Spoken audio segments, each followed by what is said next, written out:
क्या तुमने कभी सोचा है, एक ऐसी कौम जो पहाड़ों को तराश कर महल बनाती थी, जो कहती थी हमसे ज्यादा ताकतवर कौन, मगर जब आसमान का हुक्म आया तो उनके महल मिट्टी के नीचे दबा दिए गए। हजरत नूह अलैहिस्सलाम के बाद एक और कौम पैदा हुई, कौम आद। यमन और ओमान के दरमियान एक इलाके अहकाफ में रहते थे। उनके शहर का नाम था इराम ज़ातुल इमाद, यानी स्तंभों वाला शहर जो आसमान से बात करता था।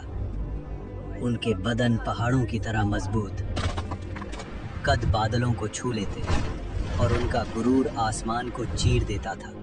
वो कहते, हम ही जमीन के वारिस हैं और हमेशा रहेंगे। अखाफ की रेत में उनके शहरी इलाके दूर दूर तक फैले हुए थे। उनके घोड़ों के पांव से जमीन गूंजती थी। रात को उनके चिरागों की रोशनी दूर तक चमकती, गोया उनका शहर जमीन पर कोई ताज हो। और वे अपनी सभाओं और बैठकों में अक्सर एक ही बात कहते, हम जैसे लोग दोबारा कभी पैदा नहीं होंगे। उनके बच्चे भी छोटी उम्र में पत्थर उठाकर अपनी शक्ति दिखाते और बुजुर्ग गर्व से कहते, हमारे बच्चे भी पहाड़ों को झुकाने वाले हैं। आद के लोगों का एक और अजीब अकीदा था। वो समझते थे कि हवा उनकी गुलाम है।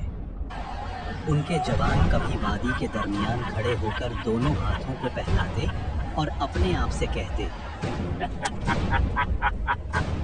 देखो हवा हमारे जिस्म की पैरवी करती है। बुजुर्ग लोग अपनी नशिस्त महफिल में फख्र से कहते, हमारे बाप दादा हवा का रुख बदल देते थे, हमें कौन रोक सकता है। वो लोग जब तूफान को दूर से आता देखते तो हंसकर कहते, हवा हमारे साथ है, ये हम पर नहीं हमारे दुश्मनों पर पड़ेगी। लेकिन उन्हें क्या पता था कि आने वाली हवा उनकी सबसे बड़ी दुश्मन बन चुकी है। आद के लोग सिर्फ लंबे नहीं थे, उनकी जिस्मानी बनावट आम इंसान से कई गुना बड़ी थी। दरिया के किनारे उनके कदमों के निशान आज भी पहाड़ों के दरमियान मिलते हैं, जिन्हें देखकर लोग हैरान रह जाते। उनके घरों के दरवाजे इतने ऊंचे होते कि एक घोड़ा और सवार दोनों सीधा अंदर जा सकते, और उनके बर्तन पत्थर के बने हुए, इतने बड़े कि एक बर्तन में पूरा खानदान का खाना पक जाए। समय बीतता गया, घमंड बढ़ता गया, वक्त गुजरता गया और उनका तकब्बुर बढ़ता गया। फिर अल्लाह ने अपना नबी भेजा,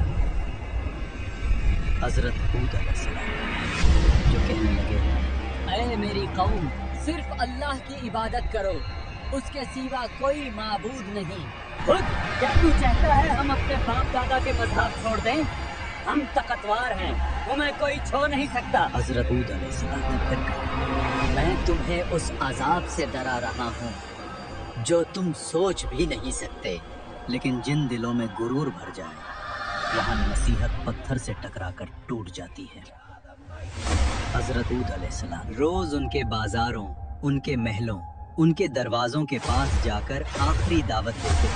कभी उनके सरदार हंस के कहते, खुद तेरी बात में दम होता तो हमारे महल कब के गिर चुके होते। कभी कोई बच्चा उनकी आवाज का मजाक उड़ा देता और कुछ लोग उन्हें देखकर रास्ता बदल लेते, कहीं उन्हें अल्लाह का खौफ उनकी आंखों में भर न जाए।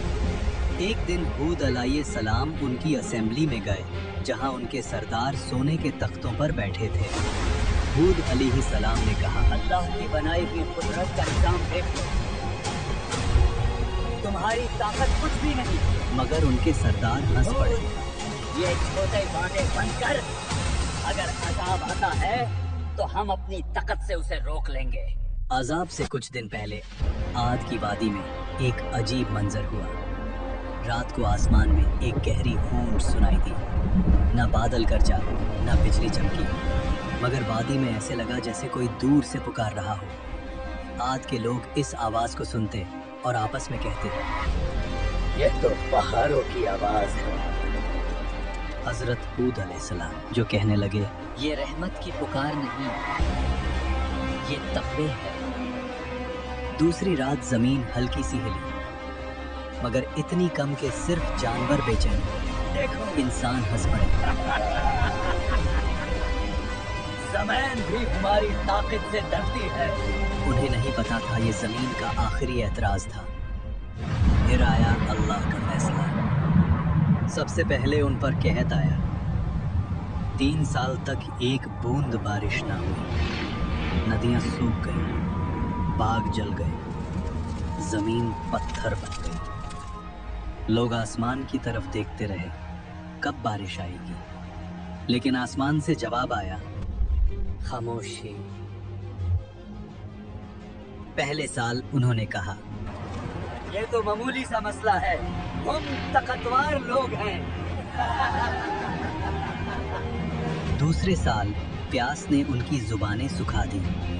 खाली मटके दीवारों से टकराते, जानवर प्यास की वजह से गिरने लगे।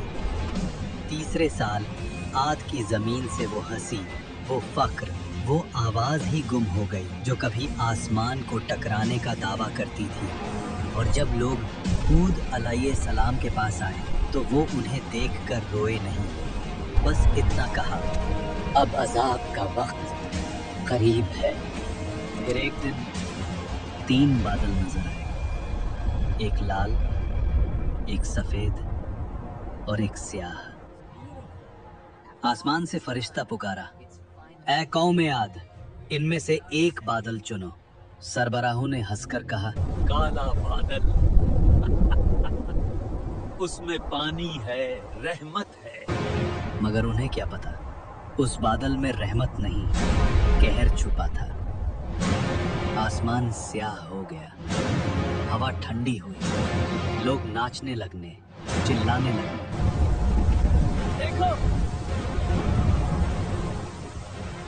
बारिश आ गई। लेकिन वो पानी नहीं था, अजाब का तूफान था। पहला झोंका आया, धूल और पत्थर उड़े। आंधी के हर झोंके में उन्हें लगता कि हवाएं उनका नाम मिटा रही हैं। दूसरा झोंका, पेड़ गिरे, जानवर उड़े, उनकी सारी मूर्तियां, उनका सारा फख्र, उनके बाग, उनका शहर, सब हवा में बिखर रहा था। रात को लोग अपने बच्चों को बाहों में दबा लेते, मगर आंधी उनकी चीखों से ज्यादा तेज चलती। तीसरा झोंका, इंसान हवा में छिन गए। उनके महलात जो कभी सुतूनों पर आसमान से बात करते थे, अब रेत के नीचे गिर गए। 7 रात और 8 दिन तक वो तूफान चलता रहा। आसमान गरजता रहा, जमीन कांपती रही। उनके महल, उनकी शान, सब मिट्टी में मिल गए। अल्लाह ने कहा, और आद को तबाह किया गया सख्त गर्जदार आंधी से, जो 7 रात और 8 दिन तक उन पर मुसलसल चली। और जब हवा रुकी तो सिर्फ सन्नाटा था। रह गया सिर्फ रेत का समंदर और गिरे हुए तने, जैसे खजूर के खोखले तने। लेकिन उन चंद लोगों को जो हजरत हूद अलैहिस्सलाम के साथ ईमान लाए, अल्लाह ने बचा लिया। उन्हें पहाड़ों के एक गार में पनाह दी गई। और हजरत हूद अलैहिस्सलाम ने कहा, ऐ मेरे रब, तू सबसे ज्यादा रहम करने वाला है, हमें उन रास्तों पर कायम रख जो तेरी तरफ ले जाते हैं। हूद अलैहिस्सलाम जब वादी के ऊपर खड़े हुए तबाह शहर को देख रहे थे तो उनकी आंखों में आंसू भर आए। ये वो लोग थे जो कभी कहते थे, हमसे ज्यादा ताकतवर कौन। और अब उनकी जिंदा निशानी भी हवा में बिखर चुकी थी। हूद अलैहिस्सलाम ने कहा, तकब्बुर का अंजाम हमेशा तबाही है और अल्लाह की नाफरमानी हलाकत। आज भी एहकाफ्त की रेत के नीचे उनका शहर इराम दबा हुआ है, एक गवाही के तौर पर, जो कहती है ताकत और शान से नहीं, सिर्फ अल्लाह की इताअत से इज्जत मिलती है।